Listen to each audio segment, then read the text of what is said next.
ओम प्रकाश राजभर उत्तर प्रदेश सरकार में मंत्री हैं और योगी जी के कैबिनेट में भी मंत्री हैं। उन्होंने कहा यादव की लाठी गैर ओबीसी और बिछड़ों पर खूब चली और उन्होंने ये भी कहा यादव हमेशा मुगलों और अंग्रेजों के साथ रहे हैं। उनको अगर यादव का इतिहास पता हो, 120 यादव थे, अभी फिल्म भी आई थी 120 अहीर। ओम प्रकाश राजभर चौराहे का लफंगा व्यक्ति है। जैसे चक्की चौराहे पर कोई लफंगा हो, उस तरह का वो लफंगा है। 1962 का रेजांगला उठा के पढ़ लेना चाहिए किस तरीके से यादव ने चीन के दांत खट्टे कर दिए थे। नहीं तो 1857 के क्रांति के महानायक राव तुलाराम के बारे में पढ़ लेना चाहिए, या माउंट एवरेस्ट पर संतोष यादव जो पहली बार गई थी उनके बारे में पढ़ लेना चाहिए, या फिर स्वर्ण पदक जो सबसे पहला जीता था वो भी एक यादव ने ही जीता था, उसके बारे में पढ़ लेना चाहिए। किसकी बात कर रहे हैं? आजाद हिंद फौज की जब गठन हुआ था ना, उसमें भी सबसे ज्यादा यादव ही था। सोचते हैं अरे कैसे तुम नीच हो, जिसको तुम गाली दे रहे थे उसके तलवे चाट रहे हो। आज तुम्हारी औकात तो जनता बताती है।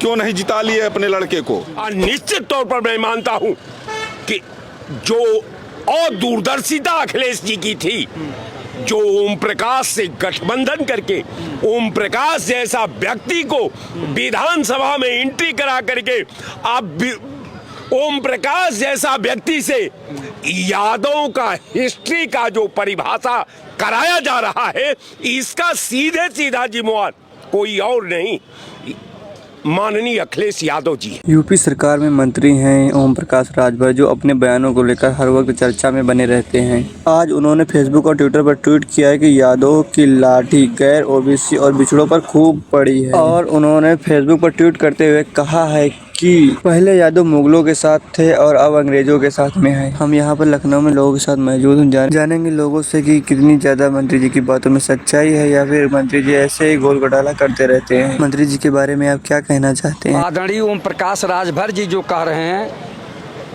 कि यादव मुगलों के साथ थे और यादव अंग्रेजों के साथ थे, यादव उसके साथ है जिसके साथ अन्याय अत्याचार होता है। हर पीड़ित के साथ यादव खड़ा होता है। अब उनको मिर्ची लग रही है जिस तरह से गाजीपुर में एक विश्वकर्मा समाज की बेटी के साथ अन्याय अत्याचार हुआ है। तो आप बताइए, अगर अन्याय अत्याचार नहीं हुआ तो 1.5 बीघा जमीन क्यों देने के लिए सरकार वादा किया? क्यों जो है मुख्यमंत्री आवास दे रही है और क्यों 5 लाख रुपया उसको भिजवाया गया है, दिया गया है? तो आप सोच लीजिए, अगर कोई स्वयं में आत्महत्या कर रहा है तो सबको ये पैसा देंगे? आप ये बताइए।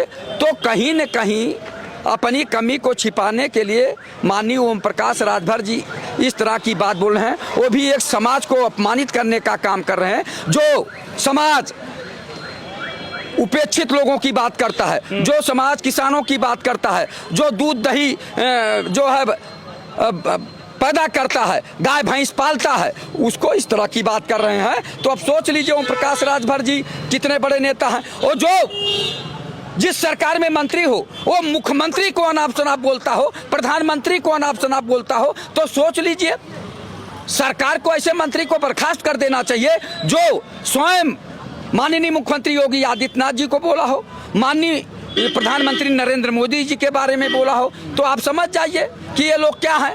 ये लोग केवल वाणी के सौदागर हैं, वाणी के जादूगर हैं, वाणी के व्यापारी हैं और जनता को छलने का काम कर रहे हैं। जनता 2027 में ओम प्रकाश राजभर जी को अवश्य जवाब देगी।